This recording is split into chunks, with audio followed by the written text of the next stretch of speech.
want to set the ball rolling. And so, please, if your hand is not so busy, you're going to do me a favor. Please, are we together? Are we together? If your hand is so busy, by the time I invite the chairman, let's put our hand. Oh, yes. The chairman's you understand? The chairman's club. Very important. So please permit me to welcome the chairman of this occasion. Let me confirm. President, my own pastor. Please, can we celebrate it, please? Can we celebrate it, please? With the chairman and his team is opening everyone for this event. And please, I can assure you that he will go to pick up on the session. Thank you, sir. We're happy to have you. Thank you so much for coming. Thank you so much. And I'm very, very pleased to be here. This is now afternoon. 2 minutes into the afternoon. First of all, let me apologize for coming late. I came late, although it seems as if I've arrived just on time. And if I'm here just on time, it's just the power of the Holy Ghost. That's what it does to me when I'm going to places. I'm late for 3 reasons. Number one, I left home a bit late, I must confess. I just came back from England yesterday, and I was trying to organize my brain. So I left immediately. But then coming here, we got caught up in the rain and the flood. And the flood delayed us another 20-30 minutes, which is one of the problems that we're trying to solve here. We found that the whole of Lekki where I was coming from was flooded. And it was flooded because there was no drainage. And there was no drainage because somebody in the local government has somehow not done the work they should do. So I got here a little bit late for that reason. I would have gotten here about 11:15, 11:20, but now I'm here at 12. And then when I got here, there was a gentleman waiting for me out there. And one of the first things he said to me is that we're sorry, we don't have parking. It means also that there's something wrong in this particular local government. There's no parking for people who want to come and visit this place. So there are problems to be solved, and that is why we're here. And I'm happy that you all have come and we've been able to put this together. I don't know how many people are here from the local government office in particular. If they are here, I would like to recognize them, and I hope they are listening to me. All I know is that today, I think history is being made. Everyone say history is being made. I can't hear you. You are not repeating it after me. History is being made. You know, we pastors, we tend to tell people to repeat things after us so that we are sure they're listening to us. And it makes the service go right, okay? So history is being made. Tell the person next to you, history is being made. Tell the other person, if you like them, history is being made. If you don't like them, tell them I don't like you, but history is being made. Amen. We have about a few organizations here represented. The Center for Fiscal Transparency and Integrity Watch, the Lagos Civil Society, Participatory for Development, Nigeria Diaspora Coalition for Change, 50-50 or 5,050 Initiative for a Better Nigeria, Enough is Enough, Budget, Sarah, Lagos Island Connect, To Build a Nation, Center for Fiscal Transparency, and many others. And history is being made because all these different organizations have come together to say, let us work as a coalition and let's have a common front. And of course, African Leadership Group, the Nigerian Leadership Series, which I represent and which Olu Victor represents. And I must thank my sister, Pastor Ransom Kuti. Amen. When I was saying pastor, she was saying, it was a joke of me. You didn't know where I was going. I'm going to update that before I leave it. Because she has great anointing. She's been on this journey for many years, trying to pull Nigeria together. Please give her a round of applause. And if you hear that name, Ransom Kuti, you know it runs in the family. They are just people who cause Mahala all over Nigeria. Her aunt was one of the first people to drive a car in Nigeria across the big movement in Abeokuta. As for her cousin Fela, you know what Fela did? He married 34 women in one day. Fela was one of my favorites. He was such a genius, such a prophetic man, such a man who did things his way. The only quarrel I had with him was that the day I went to shrine, I lost my shoe. So that's the only quarrel we had. You know, apart from that, I love Fela very much. Zombie. Yeah, so she comes from that family, runs in their blood. They all were people who advocated for Nigeria one way or the other. Even the grandparents who are reverend people, they were all advocates for a better Nigeria. Let's give that family a round of applause, please. So I stand before you today not just as the founder of Tri-Africa, a vision of society. Even my church motive is changing lives, fulfilling destinies, and transforming nations. That's what our church believes in. So I'm a very African-centric person, not just Nigeria. We stand here today who carries, as a person who carries in his heart the pain of our nation's unfulfilled potential and the burning hope of what we can still become.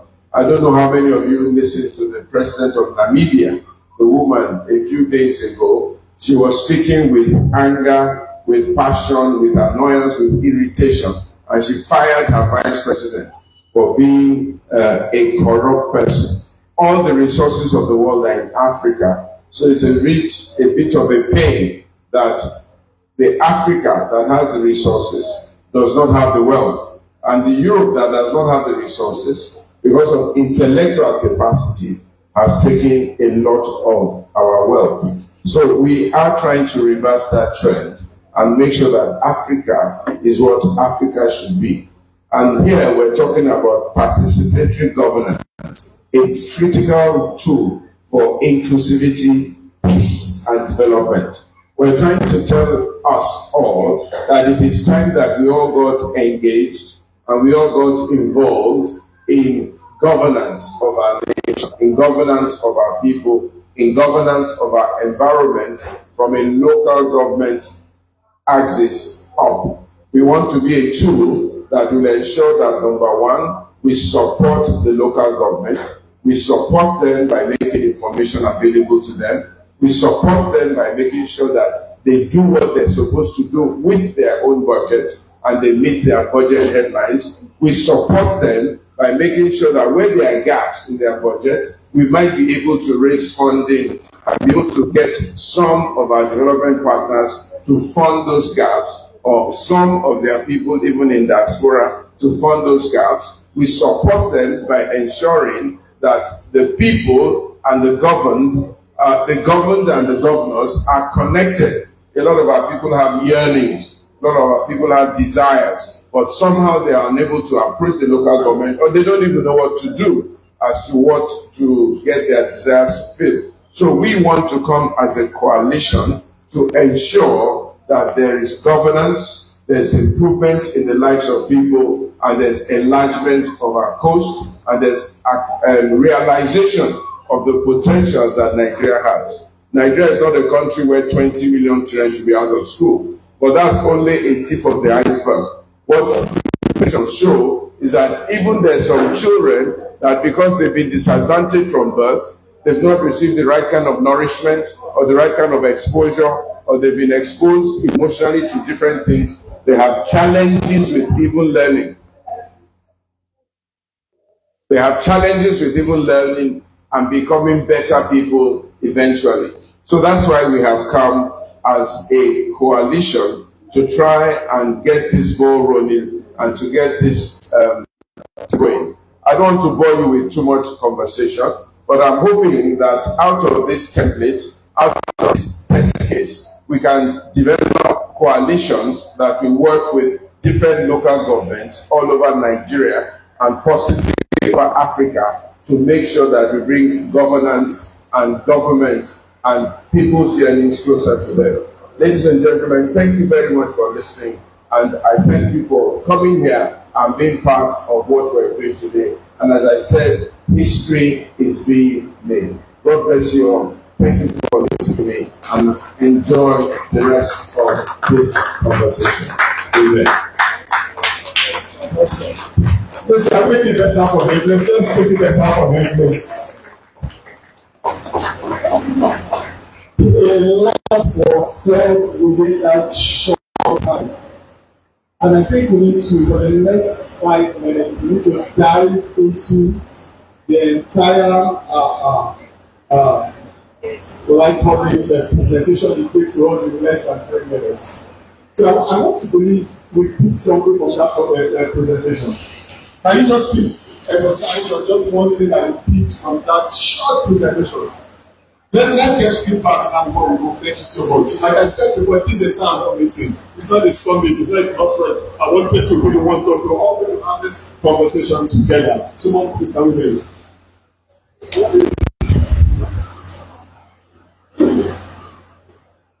I thought it was significant the past week that we talked about shared fiscal responsibility and shared responsibility to make sure that the government works.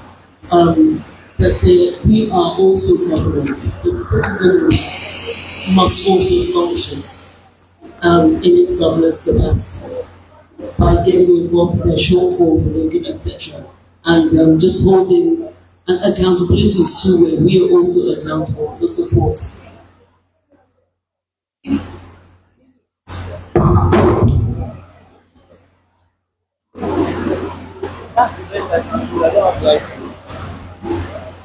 Okay, thank you so much. I think somebody else want to share on this side. Okay, you can come close because of the mic. Just come close. Thank you so much. I love that part where you talk about getting involved. Very, very key. Thank you so much. Hello, good morning, ladies and gentlemen. My name is Macaulay from the Office of Defense of Human Rights, Lagos Island. What I received from the message of my dear pastor there is that right from what we have been discussing for the past 40 years in Nigeria is what it just appropriating and just summarizing in a nutshell that we need to stand up for our community and what it's supposed to have been done in the past is what we are still trying to amend and is not yet up to. Maybe continuity now, trying to enlighten people, bringing our people back close to us, and I think it's like what he is trying to say is that we will soon get there. Not to allow the youth to rely that, oh, after all, the leaders, the old ones that have done it, they couldn't get there. What am I going to do there? You can do more. That's what my pastor is trying to say. Let's appreciate her. Thank you so much. She said something very, very profound. She says issues that we have been dealing with for the past 20, 30, 40 years. Up till now, we're still dealing with those issues. And something has to be done. And when we just speak, something just came to my mind, like, enough is enough. I like that smile on your face. Definitely, we're here to see how we can put our voices together to chart a way forward, to hold the local government accountable, and also to be informed. Some of us were good at sitting down, let them go and do it. I'm not in that office. But I believe your voice can count. I believe that you have something that you can bring to the table that will make an impact. And one thing I love about Pastor Wale was told, you can see passion all about him. He was speaking from the place of passion. He was like, I could see hunger or anger, whichever one, flowing out of the inside of him. That's to tell you that we need to do something. I want to believe that by the end of this conversation today, we'll have a way forward that we can act on, and probably in Nigeria that we desire to see. Before our very eyes, we will see this in Nigeria happen. Thank you very, very much, Pastor. We are honored to have you. Thank you for that powerful session. So we need to move to the next agenda. But before then, we need to recognize some partners that are with us in this, and Pastor made mention of some of them while he was talking. But please, if I mention just let's just see that.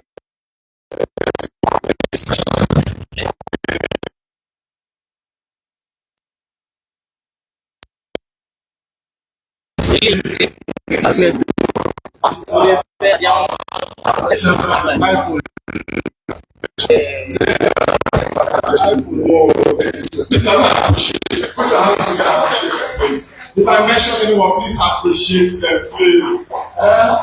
God, I tell you, not mention your own people appreciate you now. And the next one, you have Lagos Island Connect here. Lagos Island Connect. Oh, can you make some noise? Come on. Thank you so much. Where is this one? Show the energy. Look at them on the back. Thank you so much. Though we are clapping and say we are feeling cold or we are catching cold, which one will I ever use? Okay, do we have budget in the house? We have budget in the house. Oh, budget is here. Please let us appreciate budget. Thank you so much for the wonderful job you're doing. We'll get to hear them very soon. Do we have enough is enough in the house? Let us appreciate them so much. Wonderful, wonderful. I've heard about that grant for a very long time. And indeed, enough is enough. I like that. Okay, do we have syrup in the house? You haven't ever syrup in the house? Syrup, I think they are coming, they're on their way. Do we have T-Ban? T-Ban 50-50. T-Ban, T-B-A-N 50-50. Who can tell me the full meaning of T-Ban 50? Just that T-B-A-N. No, not you now. Who can tell me the full meaning of T-B-A-N? That you mentioned, no, not you now. Our pastor mentioned it while he was talking. T-B-A-N, let me help us. To build a nation.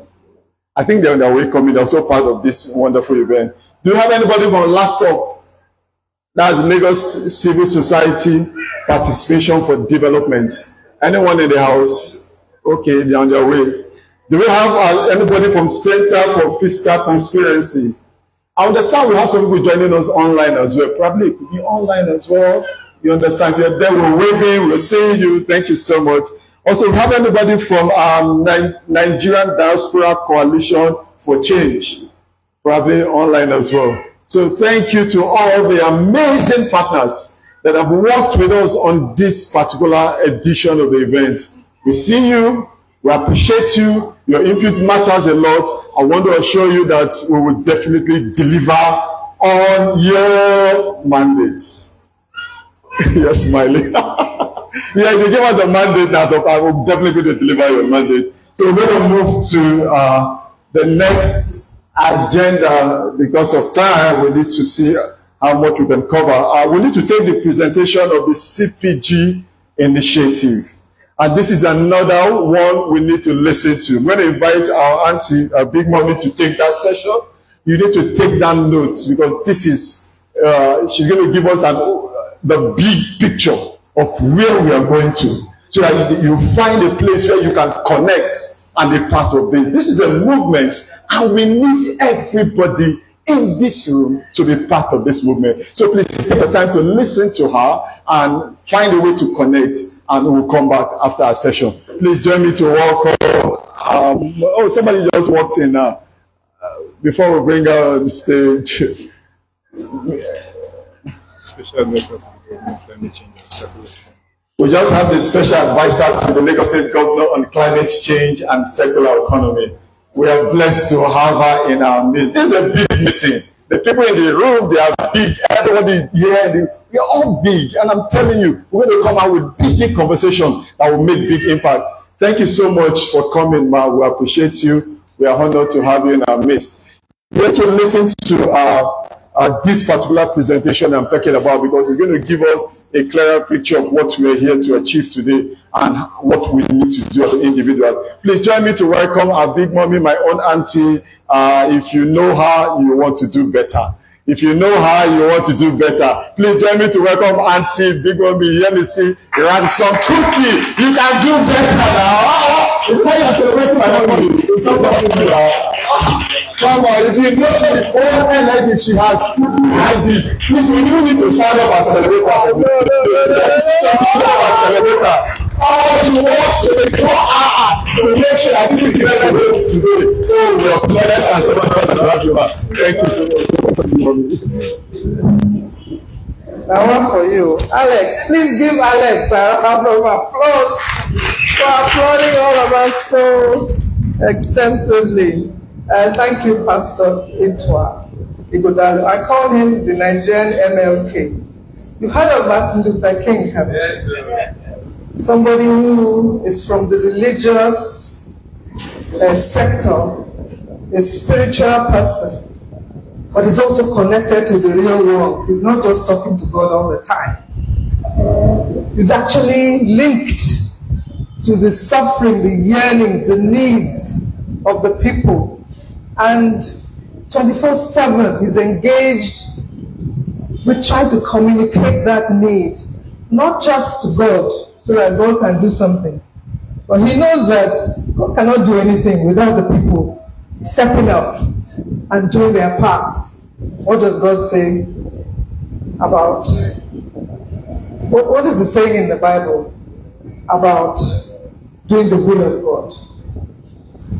You have to be the one that links up and steps up and does the will of God before God can answer your prayer. And so that's what one of the things we're doing today is stepping up and doing our own part to get to the destiny that we want to get to.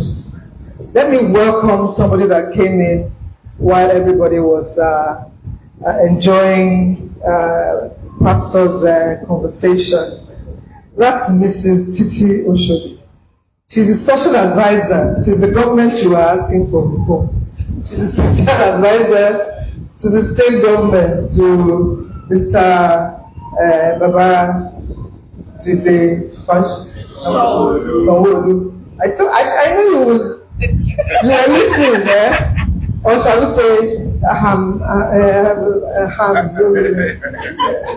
you know what I'm talking about. Mrs. Titi Oshodi is a special advisor on climate change and what's the other bit part of it? Circular economy. She's going to tell you a little bit about it later on. So welcome. Please give her a round of applause. She's been doing phenomenally within the state to make sure that we deliver and we understand sustainability, environment, and issues around governance. Now, you've heard about the partners in the organization, the Coalition for Participatory Governance. And today, you have become a partner. So say Coalition for Participatory Governance. Coalition for Participatory Governance. Because you are going to be part of that movement to ensure that the pressing issues of transparency, accountability, and productivity are addressed.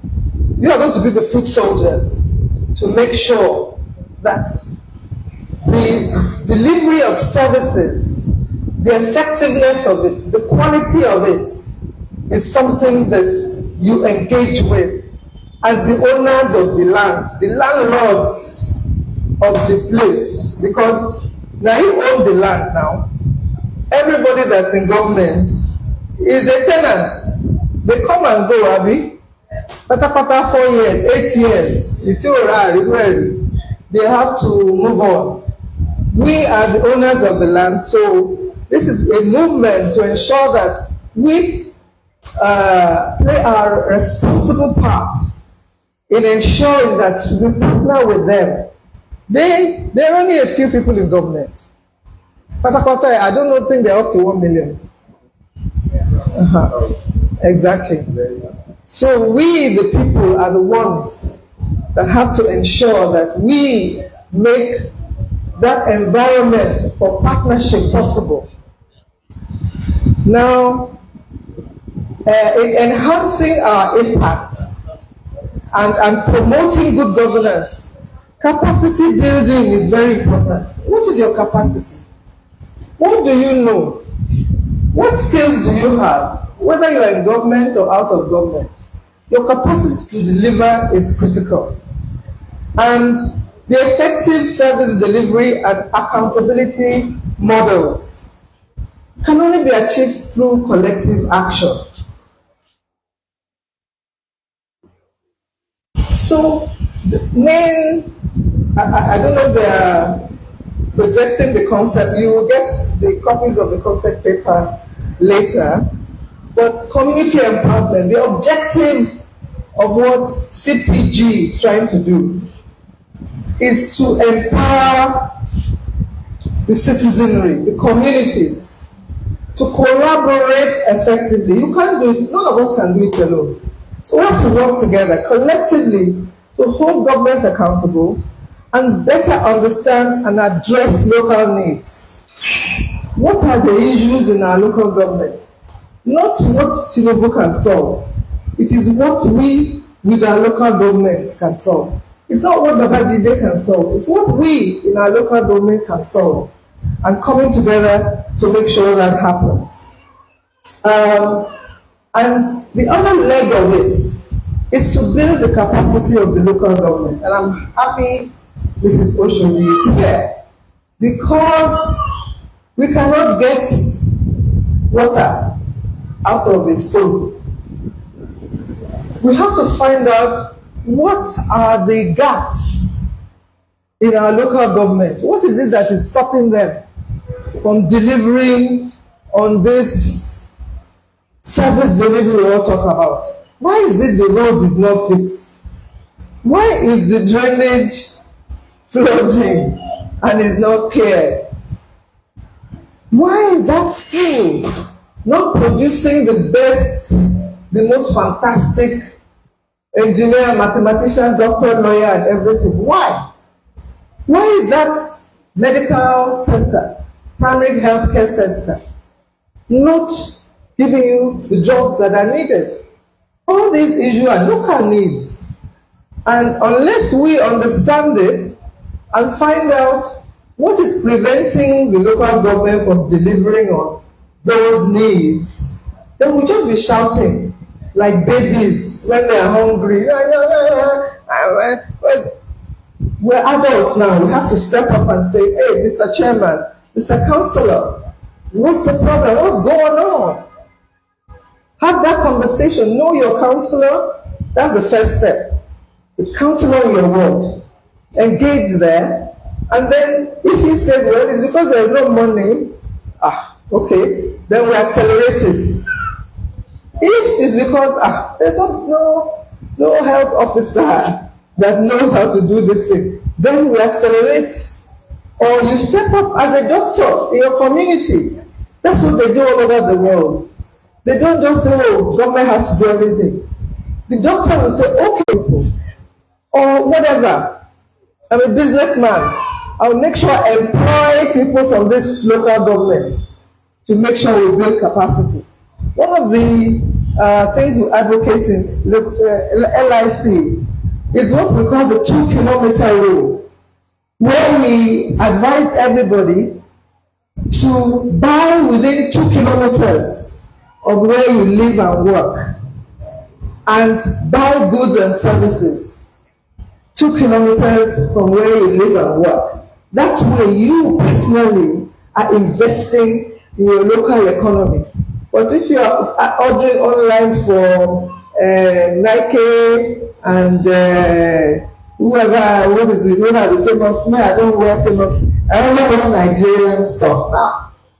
So we want all of us to invest and create jobs here by ensuring that within your local government, you are also contributing to the economy. So promoting stakeholder engagement and focusing on increasing the ability of local populations to collaborate effectively and hold government accountable. That's what you're signing up to do today. And then, very importantly, you're going to listen to Budget, who have developed a tool to help all of us track local government programs and budgets. Because if you don't know what they've said they're going to do, you cannot hold them accountable for not doing it. So it's important for all of us to get hold of our local government budgets, analyze it, find out which areas is priority. Are they spending money on things that are not necessary, or are they spending the money on critical things? And then if that budget is not enough, as Pastor Itwa said, we can mobilize ourselves to partner with them, whether as a private sector person, as an individual, donate your personal services, organize funding, consultation, whatever it is that will ensure that we, the people, get what we need and bring together all the key agents of change. Are you an agent of change? Are you an agent of change? I can't hear you. Are you an agent of change? Today, we're going to sign up to ensure that we impact effective service delivery, transparency, accountability, and community empowerment. Make we come together, make things better for everyone. So before you leave today, please sign up on follow-up actions to this program. So it's not just sit down, you listen, you talk, and you go away. Many of that happens. We say we're having seminar, we're having a workshop, we talk. We draw grammar. We talk. Nothing happens after that. This one, are you going to promise each other that something will happen? Yes. Say something will happen. Something will happen. And be part of the task force that we're setting up to make sure that something happen. Something will happen. It will happen because we can do it. Thank you very much. Okay, let us make it better for her. We very appreciate her. Oh, sorry. Something will happen. Yes, I just wanted to apologize for the Netherlands Embassy, Consul General Michel Deline. I should have read his text to you, you will laugh. He said he cannot leave his house because it's been flooded. The flooding has made him prisoner. This is an ambassador of the country, Netherlands Embassy. So if you are suffering from flooding, you can remember him. And this is what we are talking about. Why should that flooding happen? So he is also joining us to make sure that service delivery works in Nigeria. Thank you.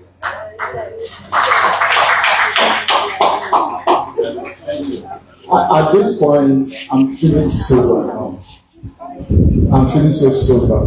Somebody that was supposed to be here because of flood, that he cannot leave his house. For how long are we going to continue like this? And I think enough is enough. And to everyone in the house this beautiful day, I want to say that I see you as a VIP because this meeting is not open to everybody. You were carefully selected because we believe that you have a voice. You are carefully selected because we believe that your voice counts. So you are not just here because we are counting numbers. No, you are here because we want to listen to you.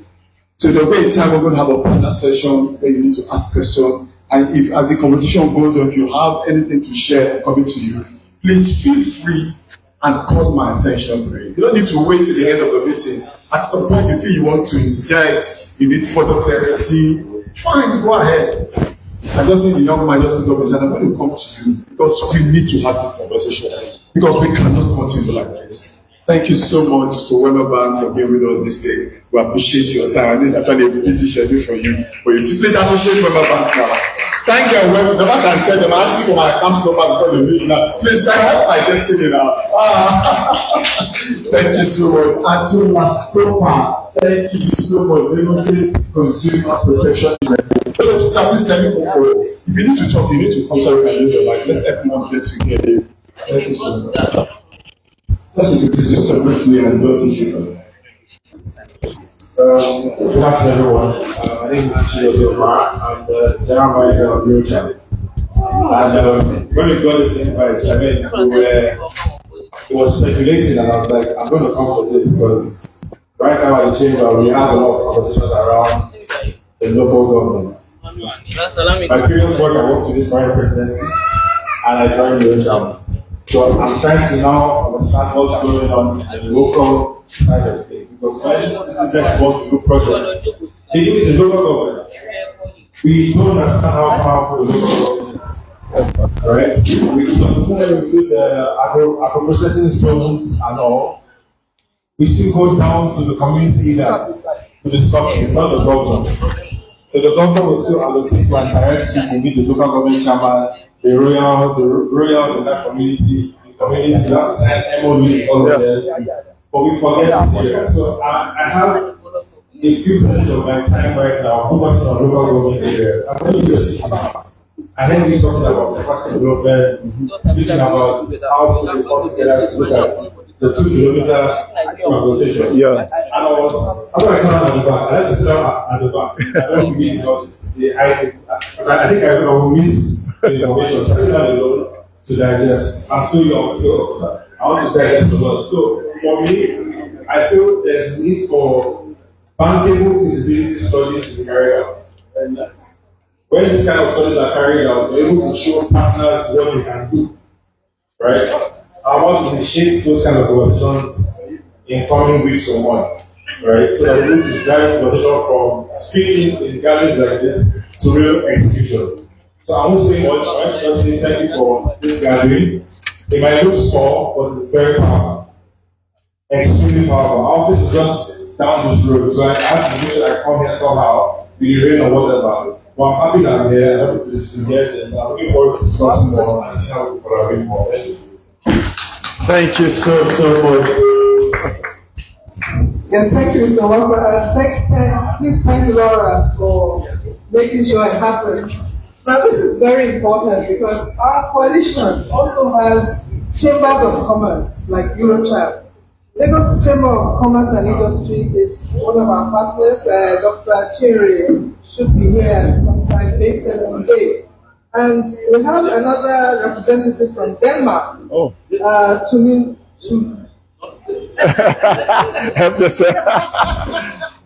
Okay, go ahead. Good afternoon, everyone. Good afternoon. I am representing the Trade Council of Denmark, but I'm Nigerian. Okay. So my interests, I can say, is 100% Nigerian. My name is Oluwatomi Onomade. Okay. Maybe you come this way. That's fine. My name is Oluwatomi Onomade, and what do I do plainly? I advise on sustainability. What is sustainability? How do we preserve our today for the generations to come? Whether in our children, our grandchildren, our great-grandchildren. And in matters like maritime, water and environment. And the water and environment part particularly stuck to me because we experience flooding year in, year out.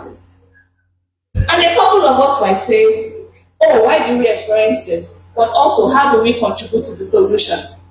And I think that is the part when Big Mommy sent this invitation. I said, yes, we engage with federal, we engage with states, but are we engaging with the local, the community that is experiencing the issues, that understand the issues better? Not the issues that have been written in the memo and then has been put in fine context and fine English, like you would say. But understand the issues and understand the possible solutions. If, just like my dear friend said, if there are solutions that would be designed and you do what we call a pilot, a test case, you put it in the community, you test it in that community, the community will be the one to support such a project and make it successful that you then replicate in other locations. So for me, it's also yes, we do top to bottom, but it's also the bottom to top approach is usually more effective because we have all the stakeholders at the bottom level involved, carry that along and engage on how do we provide solutions to problems that are joint problems, but also joint solutions. And I hope that we can achieve some of that today. Thank you. We're going to have a spot especially later. I didn't want you to exhaust all this. All your points. So we are doing here today. Weather Bank is also here. Yeah. I just wanted to point out some of our LIC partners. Union Bank came, but they had to go for another occasion. I'll be interrupting now and then because my son here, Alex, if I go, he is a special advisor to the presidency on the SDGs. So he knows the core of all the plans and issues that we've been talking about. And he also runs his own NGA, African Initiative, Cleanup Initiative. You know, fantastic guy, been all over the world. And it's all about the passion. It's all about the money he can make from it, or the names that he can, you know. He is about the doing. And all of you, I think, will join the trade of getting it done today. Thank you. Thank you, awesome. Let's appreciate mommy one more time, please. I think I love the direction of the conversation now. It's going towards everybody getting involved somehow. I think our daddy pastor talked about getting involved to a point where you can hold your local government chairman accountable. You understand? And mommy talked about also know your councillor. You understand? And for me, it's a movement, because if every one of us sees this thing as a responsibility or something that I have to do, my voice matters, I have something to offer, I think there will begin to be some level of, what I call it, a positive shift that you will see in the entire system. So please, don't just feel like you're just here to listen to some set of people. No, we are together in this movement. And I want to believe that it will definitely get better. So we're going to listen to the budget very soon. But before we listen to the budget, let me ask us one question. Who can tell us the budget for Lagos Island as far back as maybe 2025? 2025. Who knows the budget of this Lagos Island like 2025, last year? Let's even leave this year. Just one. Who else? Just one. Okay. If I ask this year, now probably you've seen it in the Jota or something. But it's not it's not strange, because some of them don't even care. It's for the government alone. Let them collect the money, let them spend it. It doesn't concern me. I'll face my own business. But we need to change that conversation. Who can tell me the meaning of democracy? Who can define democracy? Government. Tell me one word that stands out in that definition. People. Who are the people? You and. So you see that in this conversation, everybody matters. If you know your counselor, let me see. You know your counselor, honest, like you know your counselor. Look at the hands, very few. Please, if that's the only thing you would take out for this meeting, as you are living here, just go and ask questions. I beg, who is the counselor in charge of you and living? Then when you see the person, you go and walk up to the person and say, okay, what are you doing? What's the plan? And when you ask the person what is the plan, the next question you should ask the person is, how can I be part of this plan? Did you get that? Yeah. It's not just asking what is your plan for my CDA. No. How can I be part? Because you have something to offer. It can be your voice. It doesn't have to be your money. It can be your time. Let me listen to you. Please come, coach. She says something I think we need to listen to. We all have something to offer. Please, let's hear how. Because this is not a summit. We are here to talk, like real talk. Let's hear how, please. Listen to her in case you need to respond, please. Yeah. Like, as you were saying now, you were saying they need to know their Councillor. Let's start from. Are you talking about Lagos Island Councillor? Tell us. You wanted to know them? Yes, tell us. Merely seeing them they will be telling you, Madam, you are not part of us. You are not APC.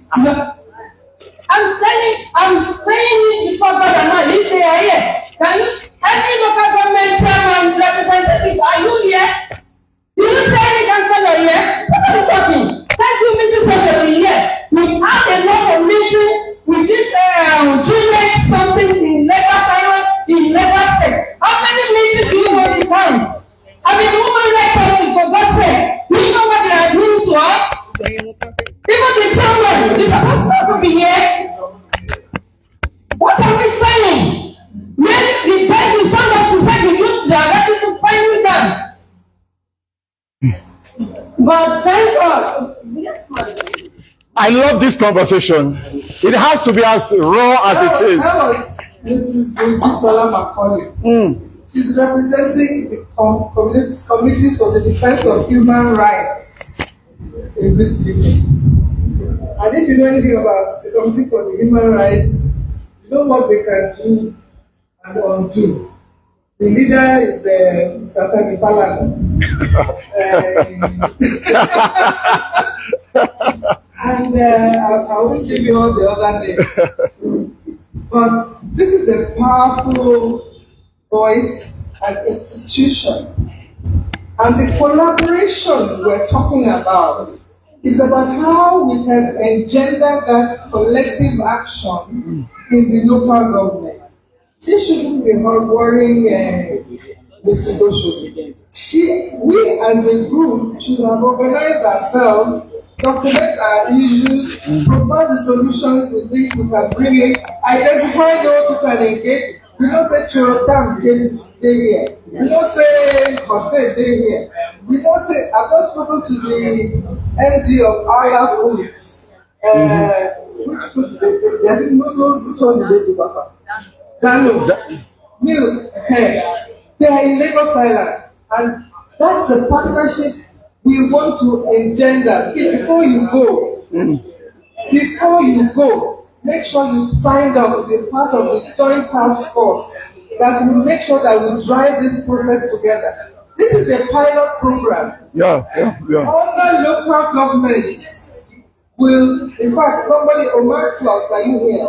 They are from Is it Kosi? They want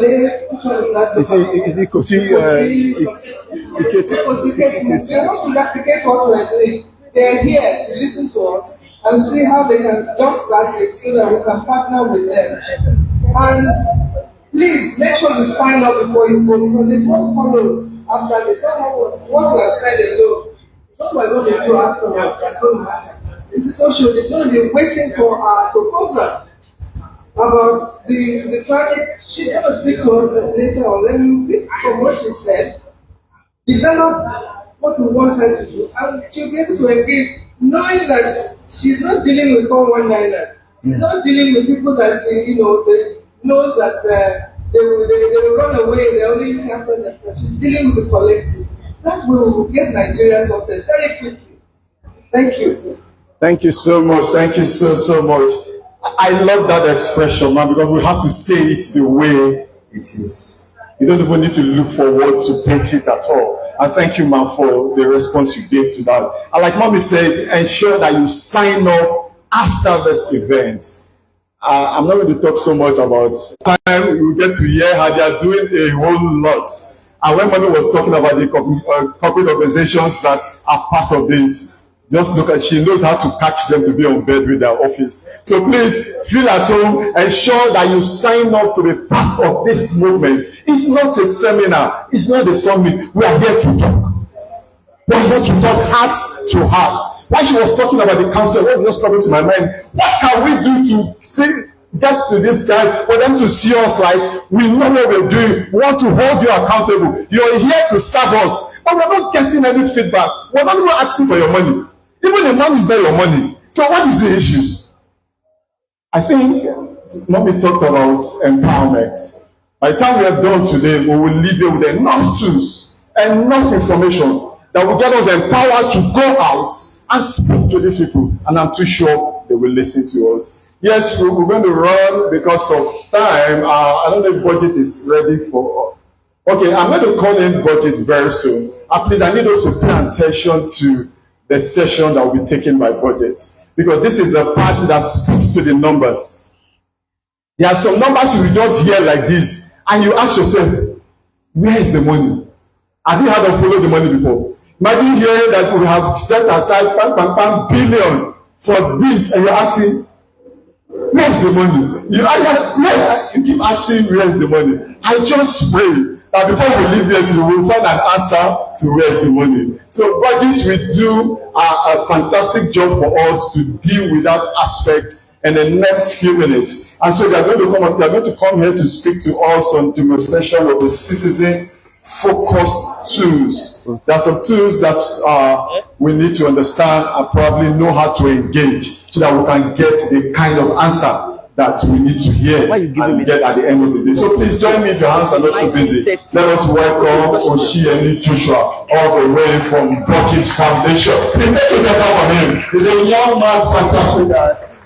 While Joshua is coming up, Prince Kosoko, please come and sit here. Okay. So you can see you very well. These are the traditional people we're talking about. Okay. That we can hold accountable and make sure. 10 minutes. Thank you for the coaching. This is Kosoko. Please give him a round of applause. Let's join us. Be part of that movement to make sure that Lagos Island works. You know Kosoko in Lagos Island, have you? So say hello. Okay. Good afternoon, everybody. I came in late. Being late does not mean I will not say or do what I'm supposed to do. So please pardon me for coming late. And this will be as an divine organization. Thank you so much.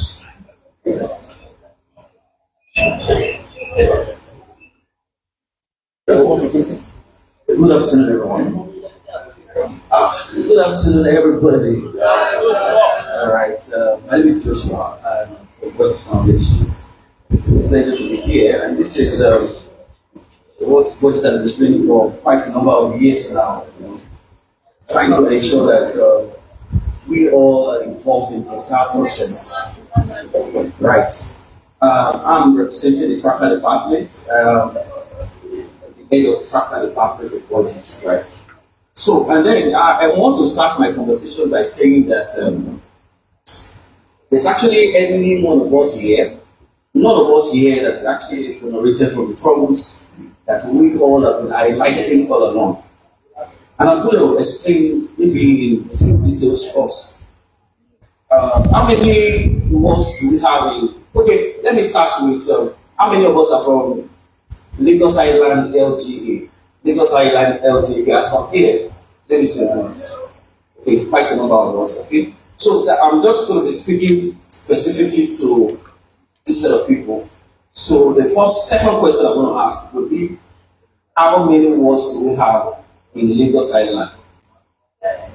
10. Somebody say 10. Altogether it's 20. So by implication, how many councillors are we meant to have? 20 councillors. Right. So, and how many of us have ever been part of any budget presentations, either at the local government level, at the ward level, or at the state level? How many of us? Those people saying 2010 now, I want you to talk. You've been part of it, right?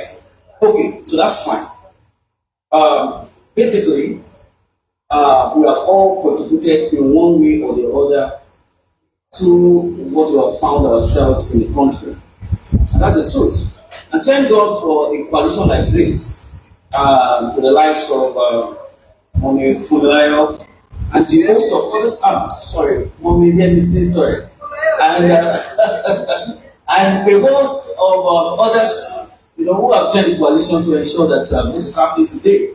They pool resources, bringing everybody together to ensure that you can learn from what we all have to say here. Sincerely speaking, if the country is going to work, it's going to start from this level. If you want Nigeria to work, you you are expecting that you are going to start right from the foundation, and which is where we are.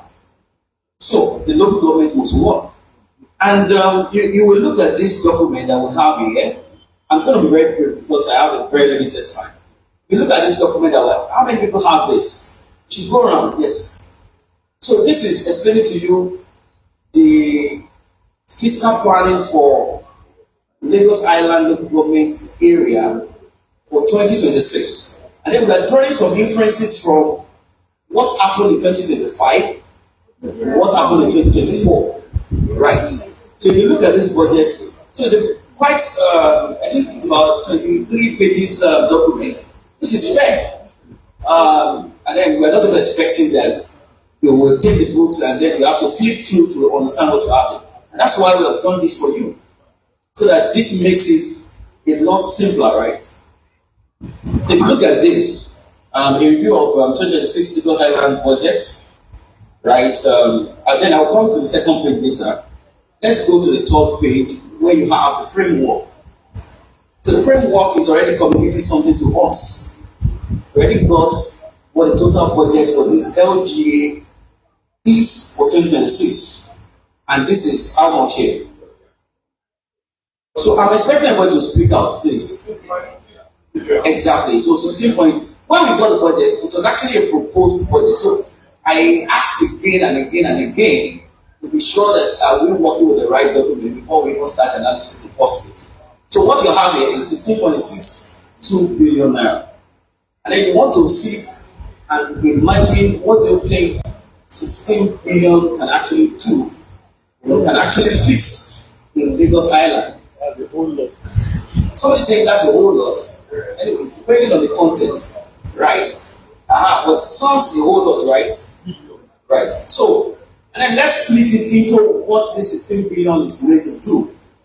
Right. So we have, where we're expecting to get this 16 billion. Right. So 16 billion is not just going to fly from the sky into the bank account of the LGA.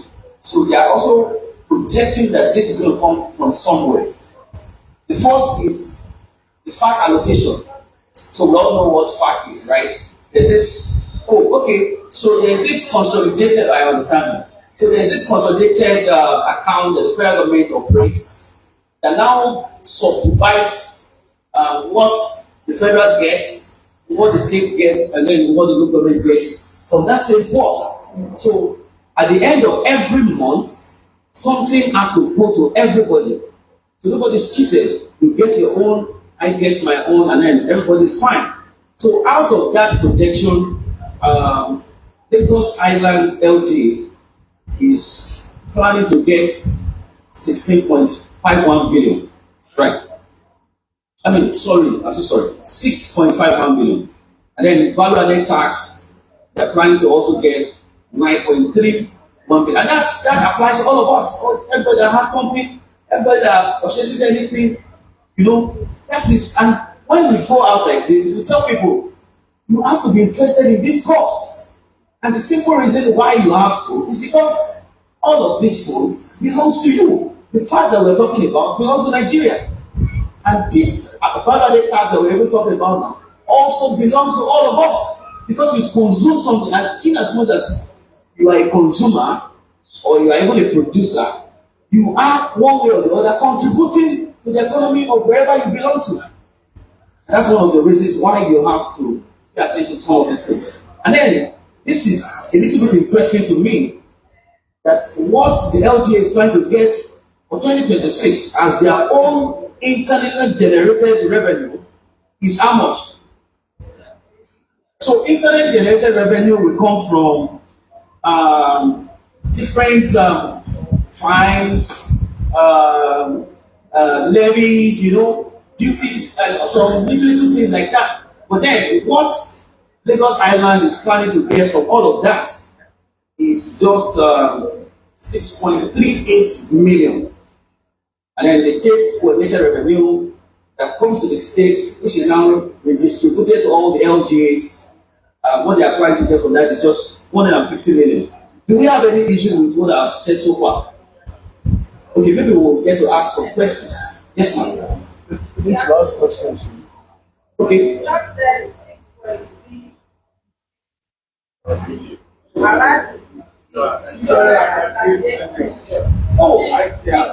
Oh, I'm so sorry. Six IGR. I thought I said 638 million. Was that not what I said? Oh, so sorry, so sorry. But then we can now see what we have in the book, right? So if that, so maybe it's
this budget, not this breakdown, but the budget for 2026 for Lagos Island LG. Has any one of us seen it in this room before now?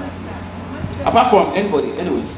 The person that shared with me, I know that you will have seen it. But let's leave you outside of this. Then I've not seen anybody's hand up. Right? I've not seen any other person raise hand to say, I have seen this budget. Meanwhile, this is the financial direction of this LGA, economic direction of this LGA for this year. So you can complain all you can, all you will, but then if it's not captured here, it's going to be very difficult for it to be captured eventually. And that's why I was asking at the beginning that how many of us even attend budget presentations?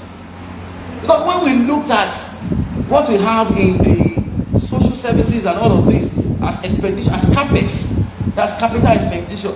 Capital expenditure is what's going to give you things like what we've been talking about. Our children are sitting on the floor. We need to build the money of 5 alone. The LGA got around 21.63 billion naira in fact. And you can fact check this from the federal government ports. The LGA, this what is called? Sir? Which one? Which page are you now, sir? No, it's not budgeted. That's what they raked in. That's the actual. That's the budget performance for 2025. How much did they get in total? That is 10.10 billion, sir. Right. Yes, so that's what you have there. Please, I want to indulge us a little. Please, I want you to open your phones, your devices, maybe your laptops, whatever you have, and then let's go to me.budget.org. Me as in M-I. M-I, yes. M-E, sorry. me.budget.org. So, and I want us to be very fast with this. So, you want to know .org, O-R-G. So, maybe we should bring the flip chart so that we can write it here. So, ED is already on it, right? I don't know if you are signed up on it, but you can just sign up. It's not going to take time. Oh, you will receive your alarm. And this, what this does to you is that it gives you a personalized platform. So every month that anything comes into your local government, this website will alert you that your local government has gotten something. And the something I'm talking about here is money. This is what your local government has gotten in this month. Me. Yes. Oh, you want me to write it, right? Okay. Me here dot budget. budgit.org. Right. Yeah, the B, yes. Okay, so this is what you have. Yes, .org. Now, please, I'll implore all of us in this room, and this is not even marketing anything, that's nothing. The end goal of this is to ensure that we have more citizens that can ask questions from the government. We have more people who are bold enough to say, Sir, Mr. Chairman, we now know that we got how much in what month is this? May or in April for. So the website is already updated up till March, and between January and March 2026 alone, the LG has already gotten 6.7 billion.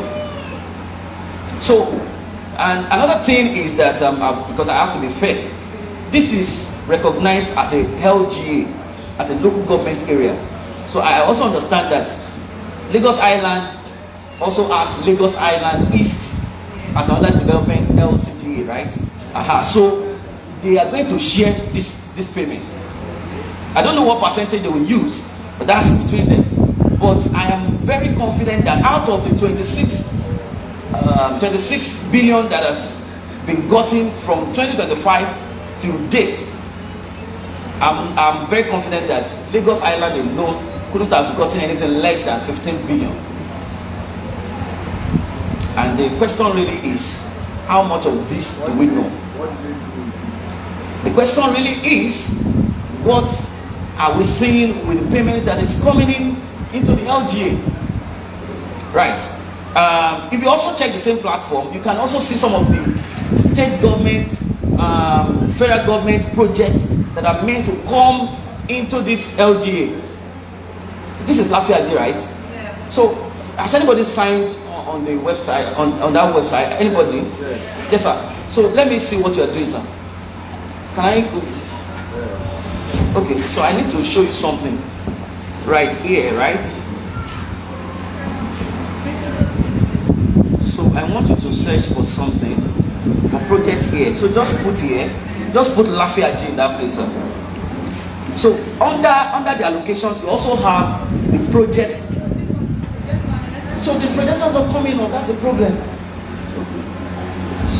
I don't know. I would have loved that we can display this for everybody to see, but then the projector is not helping matters. Sir, but have you seen anything so far, sir?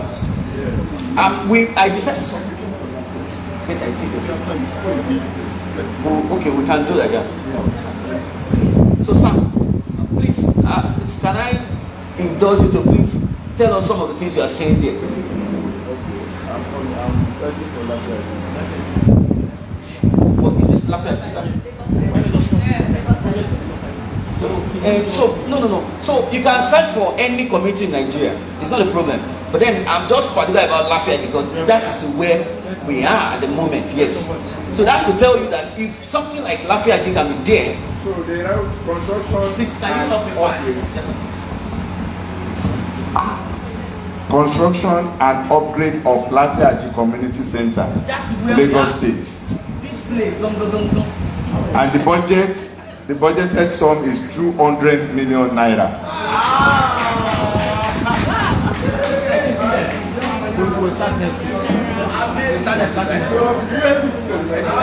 Then there's another one.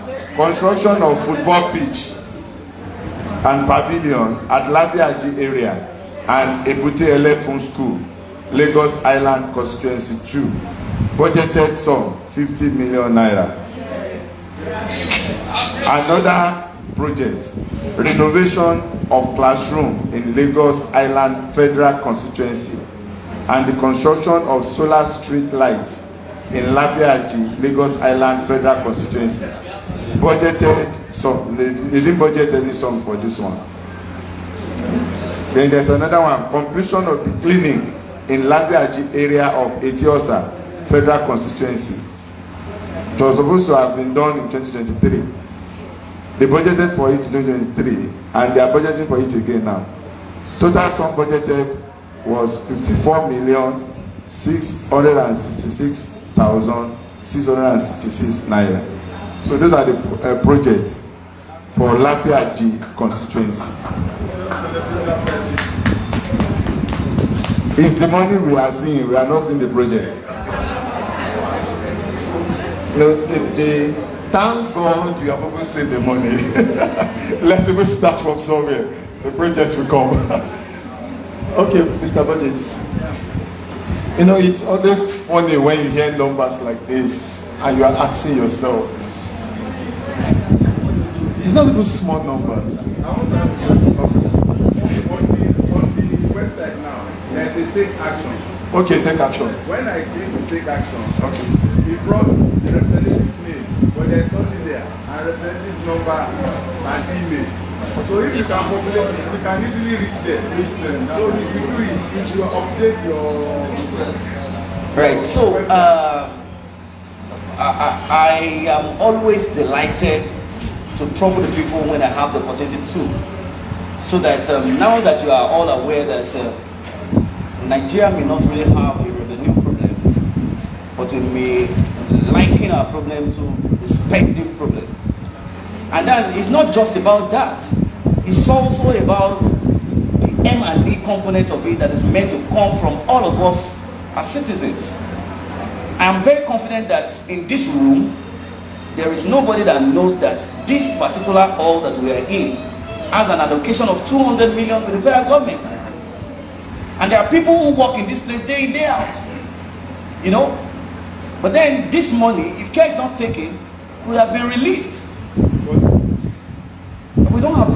but this is not for budgeting. No. If you check, so let me make this the last one so that I can leave this place. If you check www.govspend.ng, please, you can help me put it, sir. Govspend, GOVSPEND.ng. If you check that website and you put the same Lafiaji, if Lafiaji has collected any money from the federal government, that website is going to let you know. And every time, what Tracker does is just to ensure that you as citizens are aware of all of these things. And that government that is even making the payments, government cannot do all of these things. And that's the sincere truth. That's where we are there to also assist them to ensure. See, on the unfortunate side of this is that government even sees us as antagonists. Mr. Shoda, I'm so sorry, man. But then that's how you will see me, like this guy. What's he talking about? You know, you are here to leak a secret. And budget documents is not meant to be a secret document. Somebody was testing me this morning when I shared this publication. I said, I'd like to get other local government budget from something. I said, write to the LG and get the budget from them. This is not meant to be a hidden document. It's not meant to be. But the question is, go and check Lagos Island website, and that's if there's any website like that in the first place. You know, whether or not you are going to find this there.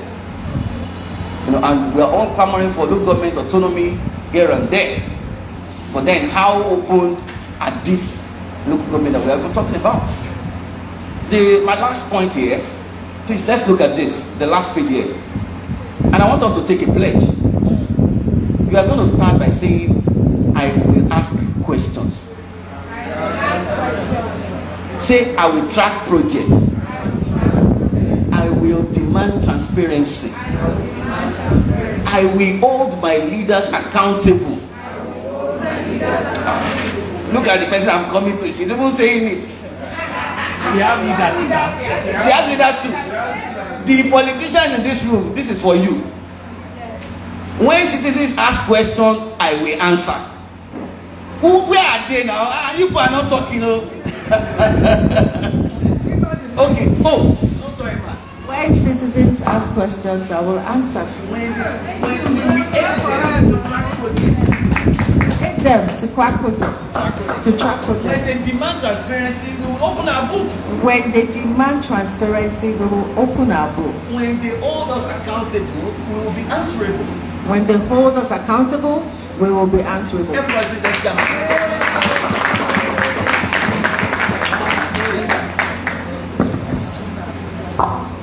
Well, me, I'm not even surprised that Mrs. Titi is doing this one, because she has been doing it all the while coming.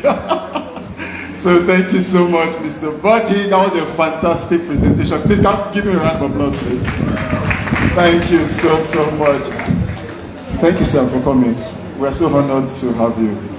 We see the work that you do, and we believe you will do more. We will hold you accountable. You're always available. I like that. Always available. We are going to go to a panel session, and I believe we have questions to ask from that presentation. Should we take the questions now? Like how many people? Let me see. Remember Bank 1. Who else wants to ask a question? Mr. Joshua, on standby. Who else wants to ask any question? You know, while he was presenting, I was just like, let me even think like that woman that sells tomato by one corner. And you are telling the woman that, you know, the budget for your local government is 16 billion. And the man will look at you like this, 16 billion. She will put her head down and she will continue to sell her tomatoes. Because maybe she has been doing this business for the past 30 years. And she has not seen anything that even shows that our governments are accountable or they are really willing to work. And so I think for me, thank God we have our chairman in the house and our mom is also in the house. If they are not willing to come here, man, are you sure we will not go and meet them in their local government? Because we need to have real-time conversation. And I like the pledge that Mrs. Titi just said, even though it's not for her, but for the government people, we need to take this. There's nothing hidden. Is it this 16 million that was sent from Abuja? Or another one, or it's even more than that one. You understand? There are a whole lot that the people need to know so that they can plan. And you know, there's something about expectation. When your expectation is there and you're not getting it, even God said the expectation of the righteous shall be granted. Pastor, am I on point? So even God does not deal with our expectation. So how come? Why should the local government chairman be dealing with our expectation? He feels our expectation does not carry. Who are they? I better just give them this one. This one, 200 million. The next time you come here, you say standing unit AC. We'll take care of this one. We'll paint it, we'll renovate it, and you feel comfortable. It is well. So let me take your questions, sir. We'll move back. Thank you, sir. Yeah, thank you very much, sir. I want to acknowledge the chairman and all the existing protocols duly observed. Yeah, I want to appreciate the gentleman from budget for this piece of information. You've helped citizens to have some insights into what the budget of the local government is, and at large, at the nation. So we really appreciate you for that. You did an analysis here on page 7. Revenue performance for 2024 and 2025. Of course, the big figure on the federal allocation jumping from 3.97 billion to 10.1 billion. The answer is simple. I think in your closing remarks you mentioned it. The local government autonomy. Of course, it was signed into law during the presidency of the immediate past president, President Buhari, but it wasn't put into, it wasn't implemented then. But we thank God our current president, they were able to implement that, and that's why you're seeing that massive increase in allocations to local government. Now, accountability comes with responsibility. So now that we have those funds, we are asking the question that what are the local government doing with those funds? It would have been nice for us to have representatives of the local government. And my sister here, the human rights lady, advocating that the councillors, you're asking us that, do we know our councillors? They're not even here. When we try to identify things like that. But we thank God that the SA to the governor is here, and I believe that she's a representative at all levels, and will also help us to extend some of these questions that's been asked to the local government and the councillors at large. Okay, the projection for IGL, we're moving from 222 million to 246 million. Well, for a local government like Lagos Island, I expect more, because we have some of the biggest markets in Nigeria. We site here in Lagos Island, the Balogun market and all of that, And of course, from each of those markets, local government officers, they collect fees from them. So we expect, well, the projection for 2026 is about 643 billion. So that's like 3 times what it was last year. So we believe that more funds will be collected. Also, the transport section, all the drivers here and all of that, local government people are collecting money. So we don't know whether it's the non-state actors that are collecting or it's not getting to the local government. That's the conversation for another day. I would have loved to also see the expenditure performance for 2024 and 2025. That would have balanced the budget, because for a budget, there's the revenue side, there's the expenditure side. So I don't know budget, whether it's available on your website or the govspend.org, if we will find it there. Sir, can we have access to the expenditure? That will have balanced the conversation to actually see how the revenue that they collected, the actual figures here, if it was actually implemented. So that would have the local government chairman and his team would have been able to say, oh, these funds that we collected, this was how we spent it. Probably that would have given us some reprieve. Well, we are just bankers, we deal with figures, and that's why I just brought this. But I just want to briefly talk about Bono Bank, if I'm permitted. Okay, thank you. Thank you, ma'am. We need to also have you on the panel very soon. Let's appreciate him, please. Let's appreciate him, please. Thank you very much. Yes, Mr. Boyd, I know you want to respond to him, but I think I will need to bring you up and let's do a quick panel session. We need to shut down as quick as possible. And I'm going to invite the E&E boss here. She will lead a very short panel for like 10 minutes. We need to have a conversation around opportunities, challenges, when it comes to budget implementation. So Ufoma has a lot to share with the panelists. So please, Mr. Joshua, you can join us here. Please, let's appreciate our E&E boss, Ufoma, as she takes a seat on the stage.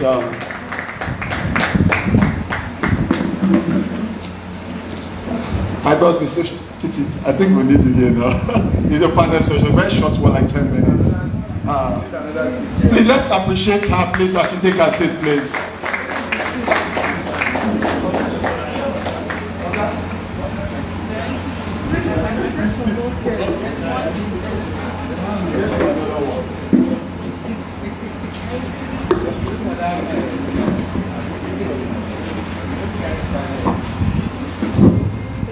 Thank you very much. Good afternoon, everyone. So I think that this is now a time for us to really talk about solution. Because just looking at the budget, one of the things that I noted, which our partner from Wema Bank also spoke to, is that the jump in federal allocation can really be attributed to the Supreme Court ruling of July 2024. And then in 2025, local governments started getting funds directly from the federal government. And so in the conversation about local government autonomy and how local governments are actually then spending these monies, it's important for us to now all pay close attention.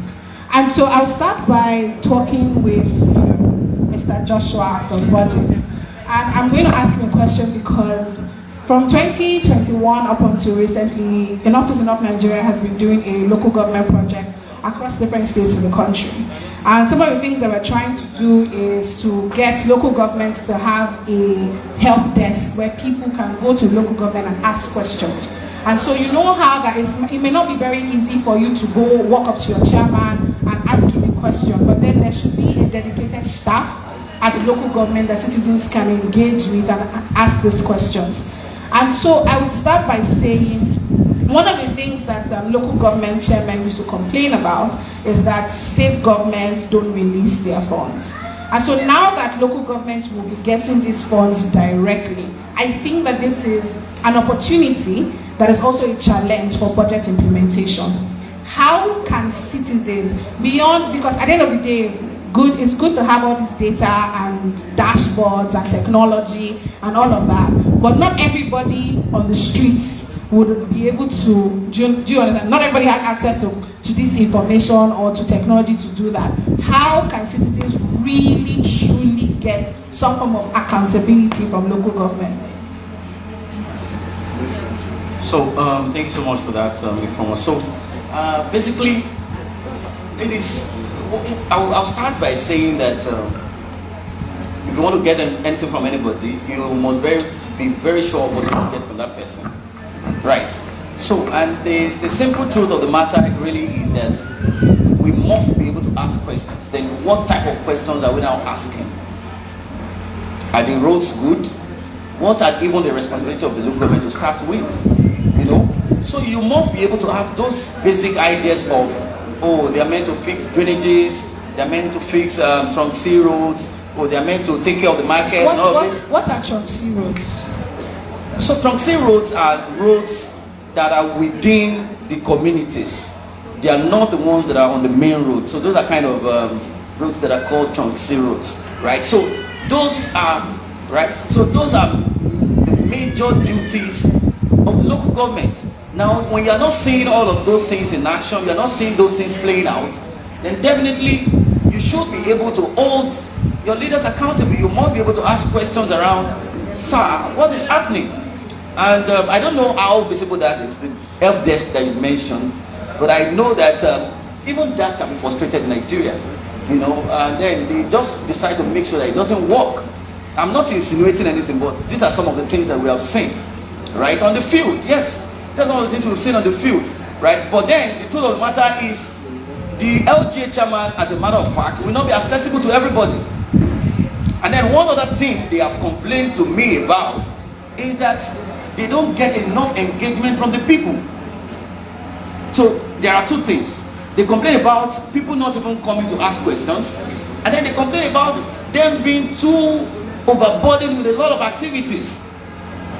But the truth of the matter is, for you to decide within yourself that I am going to become the LJ chairman, then there must be a level of responsibility that you are also expecting to put as a burden on yourself, naturally. Nobody should be pitied for that, and that's the truth. Because you knew quite well that this is going to be a very equivalent task for you to undertake before deciding to take it in the first place. So what I can say to the people is, one, be well informed about what you want to ask questions about. Right? If there are issues, bring out the issues. And our people, see, we people are part of the problems. And I might also talk about it, because quite a number of us are political. Right?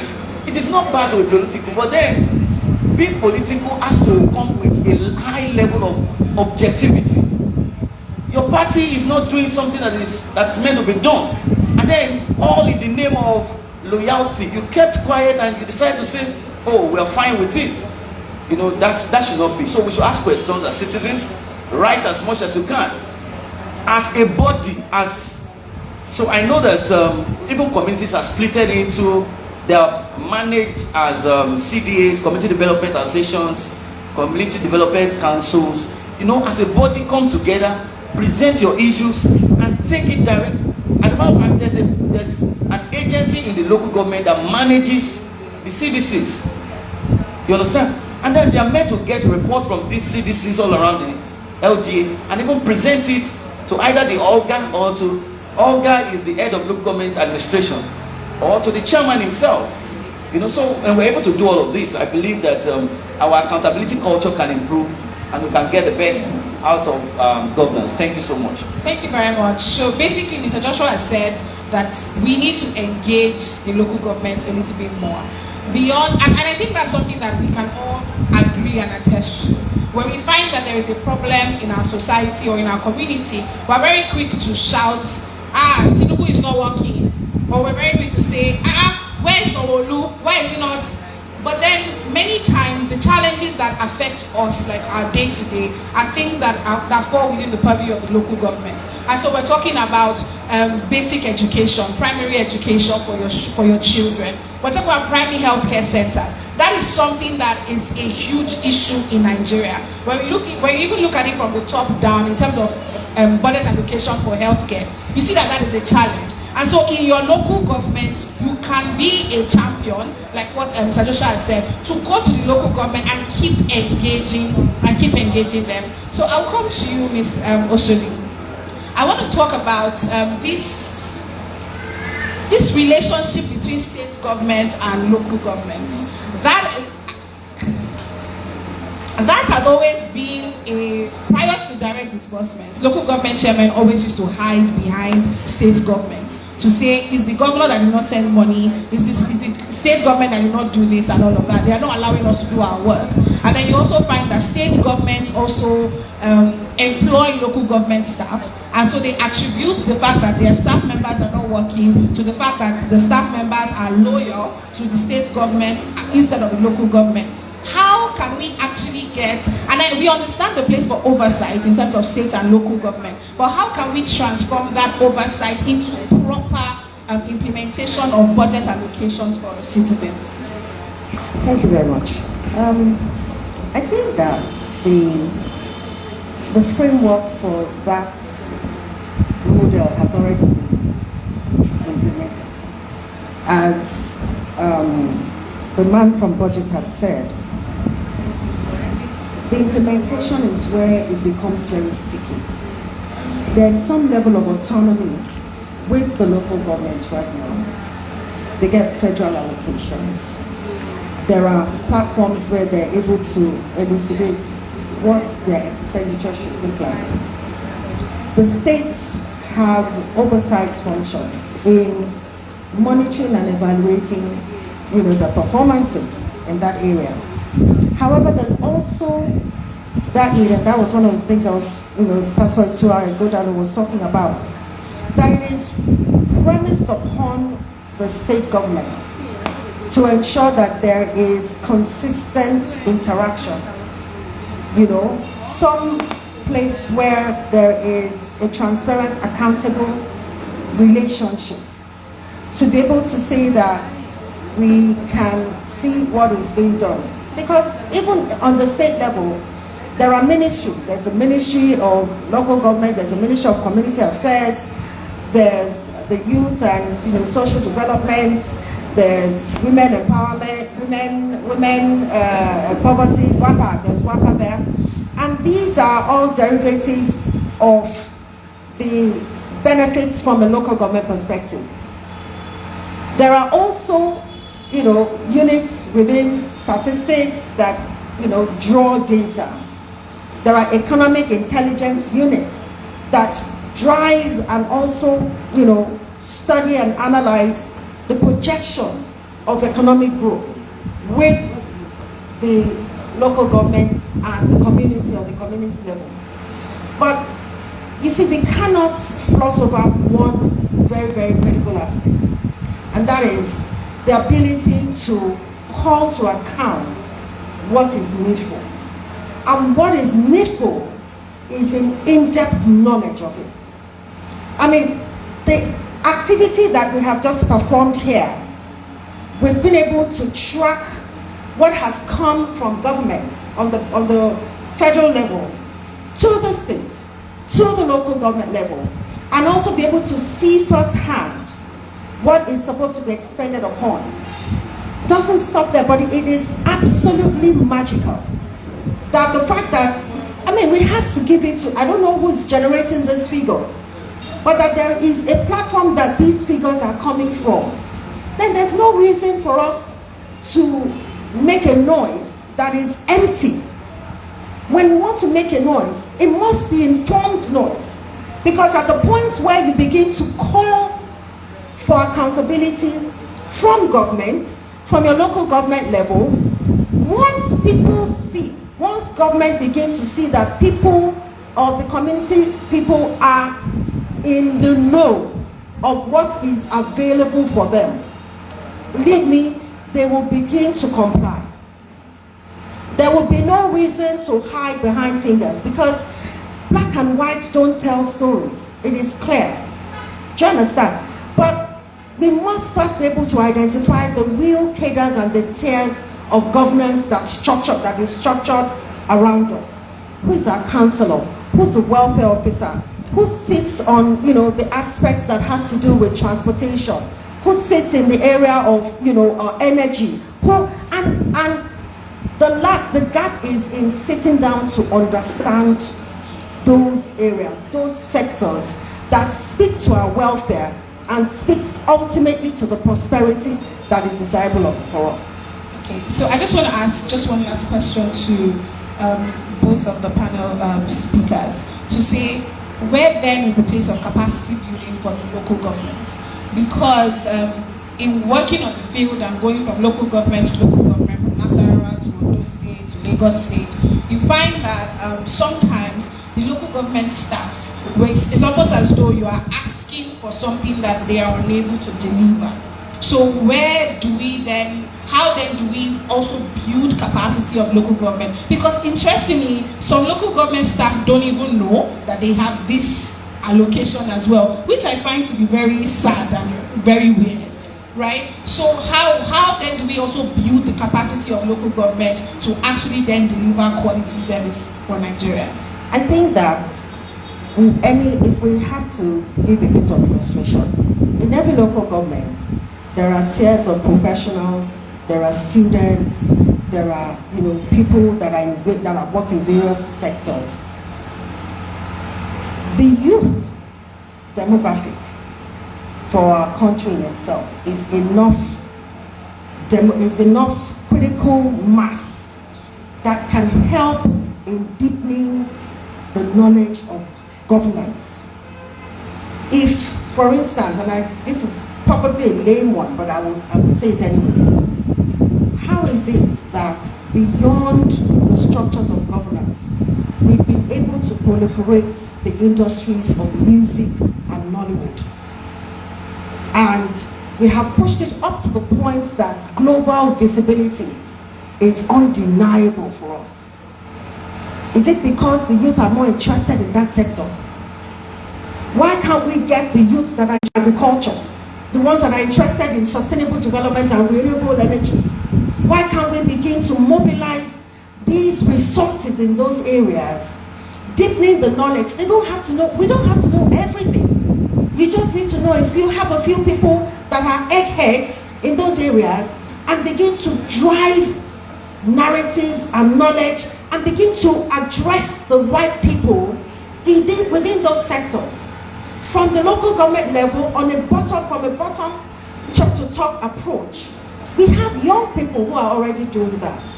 First and foremost, we need to break that mind construct of it is me, or it is my idea.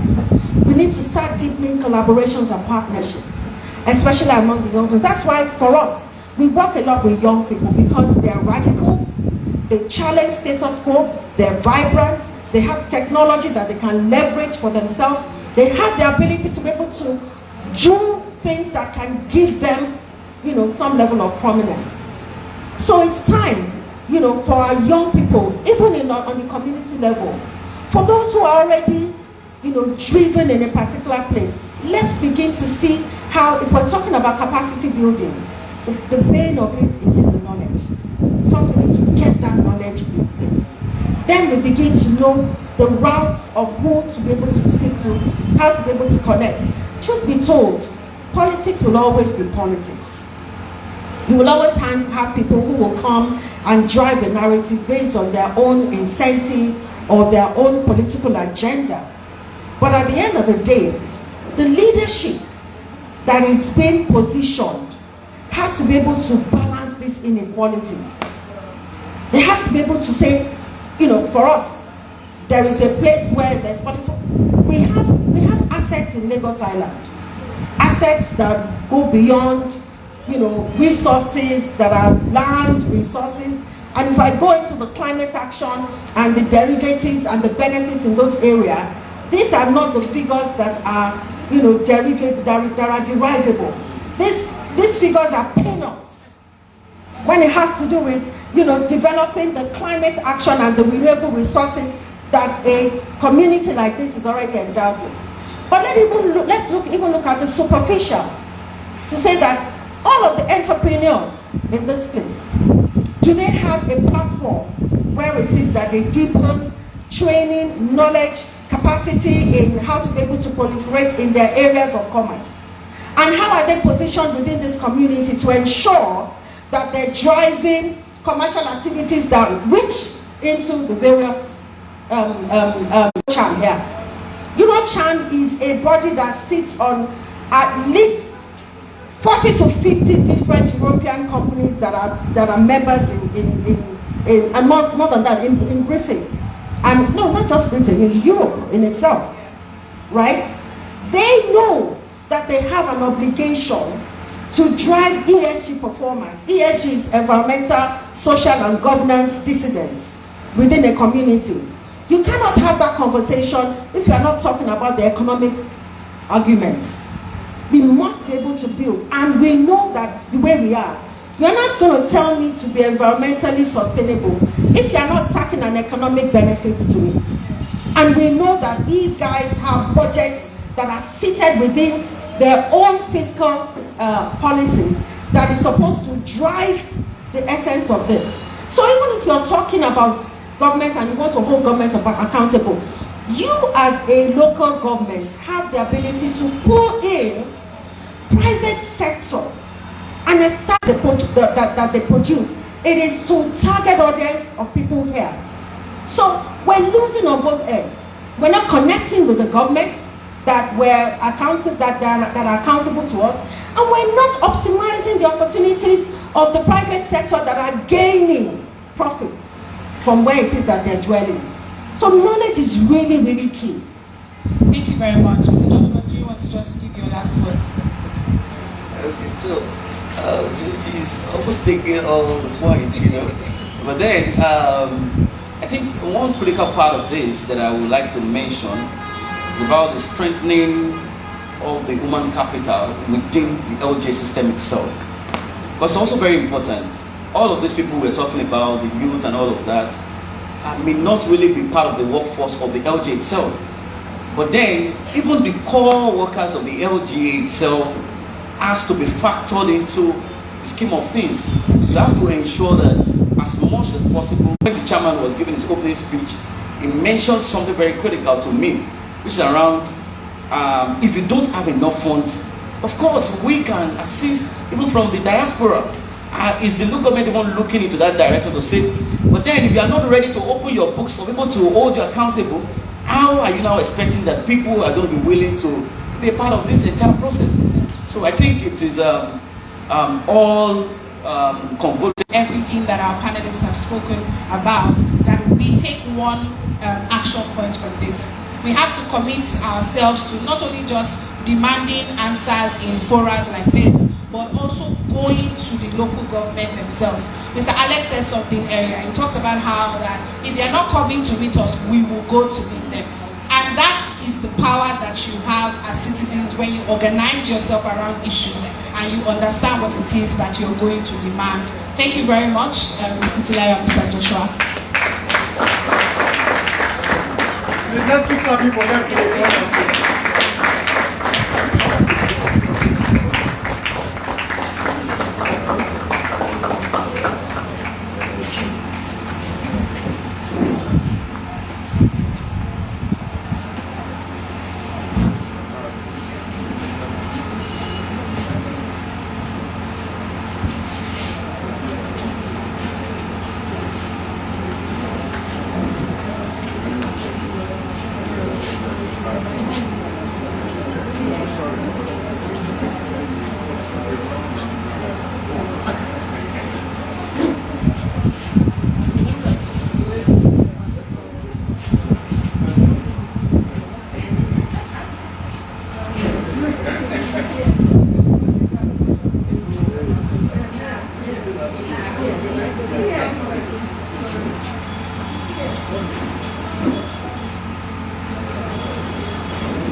No, you guys can just